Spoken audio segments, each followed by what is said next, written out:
এই জাতির যে তরুণ সম্প্রদায় তার যে সৃজনশীলতা, তার যে উদ্যম অন্য জাতির তুলনায় অনেক অনেক বেশি। এতটুকু জায়গার মধ্যে আমরা 17 কোটি মানুষ থাকি। এই 17 কোটি মানুষকে আমরা আরো বহু করে নিয়ে যেতে পারি শুধু এই গুতাগুতি মারামারি খুনাখুনি এটার থেকে বাঁচতে, আর তো কিছু নেই। ওরা তো জানেই সবাই কি করতে হয়। কাজে উপর অন্যরা কি মনে করলো সেটা শীতের দুঃখ পাচ্ছে। এটা বড় কথা হলো, বড় কথা হলো যে আমরা নিজেদেরকে কি করবো, আমাদের স্বপ্নটাকে, আমাদের স্বপ্ন আমরা বাস্তবায়ন করব এবং আমাদের স্বপ্ন বাস্তব, আমাদের যে স্বপ্ন, আমাদের যে ক্ষমতা, এটা যদি আমরা করি পৃথিবীর মানুষ এমনি ভাবা। পৃথিবীর বহু দেশে তো যাই, দেখি এর চাইতে ঘনিষ্ঠ একটা জাতি, পরিবারভুক্ত জাতি খুব কম দেশে আছে। আমরা ভাগ্যবান জাতি হিসেবে। ওগুলো সব নষ্ট হয়েছে বলে তাকে দুঃখের মধ্যে। কাজে আপনি এটা যদি পরিষ্কার না করেন আর যাবেন কোথায়, আবার বর্বরতার মধ্যে থেকে গেলেন। কাজে এটা পরিষ্কার করতেই হবে, এটার কোনো বিকল্প নেই। আপনি যতভাবেই বলেন প্রত্যেকটা জিনিস, এটা এই না যে এই জিনিস নষ্ট হয়ে গেছে, ওরকম না, পুরো জিনিসটাই পচে গেছে। এই পচা জায়গাতে আবার নতুন তত্ত্বা জাতি আবার তৈরি করতে আমরা পারি। শুধু আমাদের সবাই একত্র হতে পারে, এটা করতে হবে, কঠিন ঘাত করতে হবে।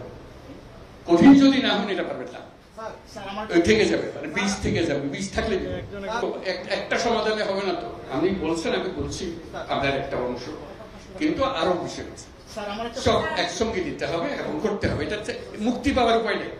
এটা করে দিলাম, ভাবা পেয়ে গেলাম, চলে গেল, ওটা পুরো বডিটাই হলো পচা।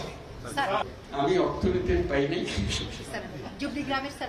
আমি শান্তিতে ওইটা করতে হবে। যেগুলো করছেন এগুলো অনেকগুলো বিষয় আছে, একসঙ্গে বসতে হবে, করতে হবে। সব লড়ার অবস্থা করতে আছে, কোনোটাই শীঘ্রতে চলে যায়। কাজে এটাকে ঠিক করা এবং সবাইকে সমর্থন দিতে হবে। আপনারা যদি বলেন যে না এটা পারতেছে না, তাহলে বাদ দাও, তাহলেও শেষ হবে না। শেষ মধ্যে একতা, ঠিকই বলেছে। একতা হলে সবকিছু সম্ভব, ঐক্যটা সবাই এগিয়ে থাকবে। আমি কর্মসংস্থান সরকার করে দেবো এটার কথা বলতেছি না। আমার কথাটা হলো আমরা চাকরি চাই না, আমরা চাকরি প্রার্থী নই, আমরা চাকরির দাতা। সেই জিনিস এই আয়োজন, এটা আয়োজনের বিষয়। প্রত্যেকের মধ্যে শক্তি আছে, একজন পারে। এটা পৃথক ভাবে এখন আমি তো ডিটেলস জানি না। রংপুরে যখন আসতাম তখন অনেক কথা জানতাম, বহুবার এসেছি, বহুবার গেছি।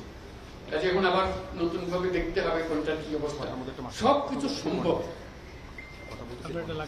যন্ত্র যেটা আমরা নিজেদের জন্য তৈরি করেছি এটা পচে গেছে বলে কিছু হচ্ছে। যন্ত্র যদি ঠিক মতো সব কিছু সমাধান আছে, যাতে এখন আমরা যন্ত্রটা ঠিক করি, হলে কাজ করতে থাকবে। গরিব কোনটা বাঁচবে যখন গরিব চলে না, অচল গরিব নিয়ে আপনি কি করবেন? এটা নিয়ে যত কান্নাকাটি করে কিছু করতে পারবেন না। যন্ত্রটা ঠিক করার জন্য এটাই হলো মুহূর্ত, সেখানে আপনাদের ভূমিকা। এটা তো কেউ বলে নাই এখনো, আলাপ হলে তো